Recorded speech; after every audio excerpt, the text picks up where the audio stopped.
Hello. So, I've had a few requests come through for tutorials on how I make my posters. So I figured the best way to start would be just to run you through one of my pre-made posters so you can see how the document's put together.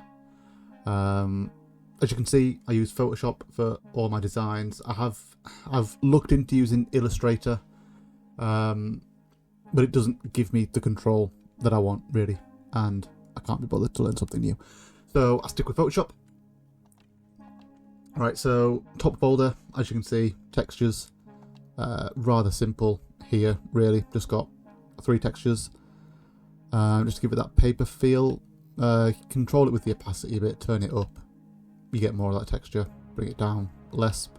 I tend to find less is more, really, when it comes to textures, but I also get very addicted and don't heed my own advice and add way too many textures, so I've cut it down for this one. Just so I look like a good example. But yeah, so turn them off. Come in nice and close. Turn those back on. You can see what that's doing. It's very subtle, really. Just gives it that nice little paper feel. Right, minimize that one. Next, come into the artwork folder. Now, something I do with a lot of my artwork is I utilize smart objects. They just make life so much easier. And then you can also hide your mess deep in a smart object so no one can see them. As you can see here, we've got a gradient map. I'll turn this off and that gets rid of my favourite colour, which is yellow when it comes to posters. Turn that back on. Now I've got another texture here, which is set to screen fill to 70%. Turn that off, you can see what that's doing. It's just adding a nice bit of detail to the darker textures there.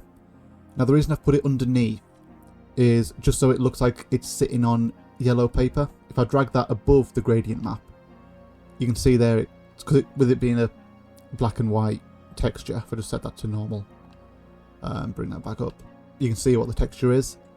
And obviously these white bits, we want those to be yellow. So if we drag that down, you can see they become yellow. We set that to screen and you can see what that's doing. And again, I just drag this down a little bit just so it's nice and subtle rather than being way too overpowering. In terms of the filters that I've got on the document itself, I've only got 4 ones on here for now. It's just unsharp mask and blur. It's essentially just making it look like it is printed that little bit more, because if we take these off you can see it's too sharp.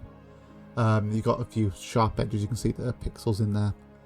So if we turn those on, it's a very subtle effect, but it's just one of those nice finishing touches that you can add in.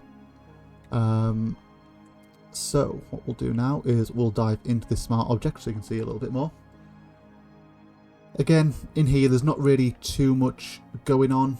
As I say, I like to go deep with my smart objects, so turn these off, you can see what it's doing. You'll see where this texture's coming from, this halftone texture, once we go one layer deeper. But essentially these adjusting the levels just to make it look darker, grungier.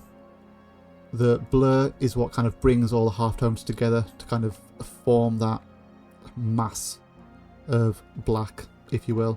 And crystallize and diffuse just adds a little bit more grunge, because you can never have too much.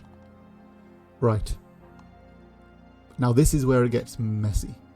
So in here, what I've got at the top is I've got a hue and saturation to make everything black and white. I don't know why I didn't just use a black and white filter, don't ask. Pattern fill. Now this is a halftone pattern, so if I turn that off, you can see how much weight this is actually carrying. Now this is set to hard mix, and that's what gives us that halftone pattern. Don't ask how that works, I don't know. I just know that it does, and it looks bloody good. But yeah, if we turn all of these off, we'll add them in one by one.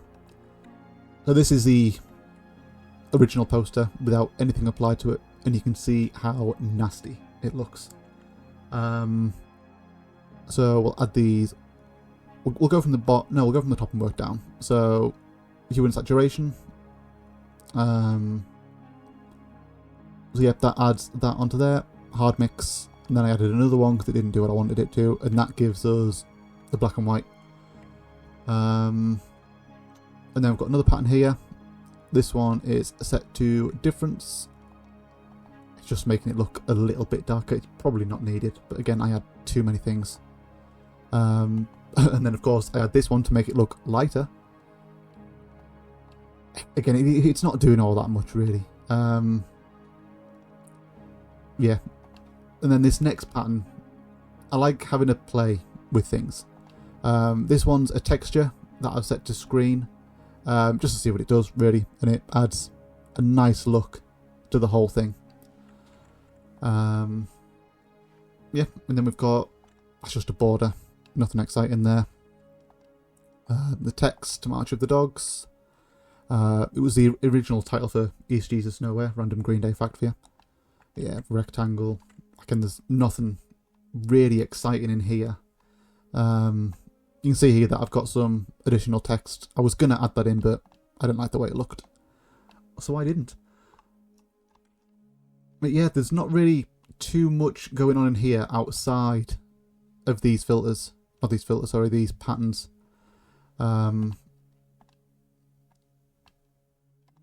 Yeah, this is a Texture Labs pattern, if I'm not mistaken. The Texture Labs, not halftone. Oh God, I've got too many. CMYK halftones.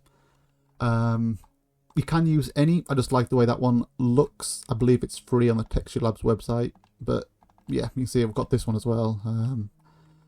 Again, Texture Labs, you can drag that down, but I don't know, that one just looked lovely. So yeah, that's it really. That's a short breakdown of what this can do. Again, a lot of weight is on that halftone pattern set to hard mix, black and white. You can see there even just what it does with one image. If we turn those off and turn those back on, you've got an immediate cool looking poster. And if I save this, and if I save this, there you go. Just to even that, to me anyway, looks good. It looks a bit like cheating because it's so easy, but I would just encourage you to play around and treat it as a sandbox and see what you can break. And that tends to be how I use Photoshop. There's probably much easier ways of doing this, but this is what works for me. Yeah, that's all. If you've got any requests for certain tutorials, drop them below. But yeah, I'm very new to this, no idea what I'm doing. So hopefully this gives a little bit of an insight into how I make the posters. And thanks for watching.